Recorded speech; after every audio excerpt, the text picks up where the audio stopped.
Hy sê Matteus 10:22, hy sê, julle sal deur almal gehaat word, ter wille van my naam. Hoor jy wat dit sê? Julle sal deur die wêreld, julle sal deur almal gehaat word, ter wille van my naam. Hoekom? Ons, hierso waar die liedjie, here's my heart, Lord. Speak what is true. Maar wanneer die waarheid gepreek word, wil ons op ons pedestalkies klim. Ons trotsheid. Nee, hierdie ding is nie reg nie. Nee, ek gaan nie die ding los nie. Ek gaan nie die sigaret los nie. Ek gaan nie die dwelm los nie. Ek gaan nie die gevloek los nie. Ek gaan nie die geskinder los nie. Maar ons vra, Here, speak what is true. En wanneer hy die waarheid spreek met ons, dan verwerp ons hom.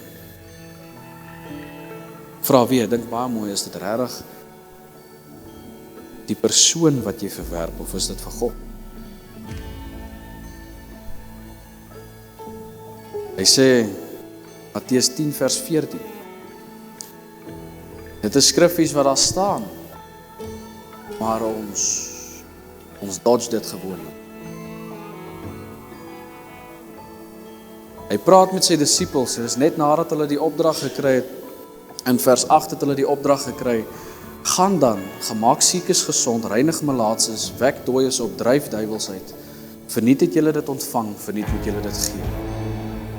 En dan gaan hy aan en die disippels vra hom, Here, maar wat as die mense ons nie wil ontvang? Wat dan? Hy sê die volgende, hy sê, as julle by die huis kom en julle vind die huis waardig, gaan bly daar. En as hulle julle ontvang,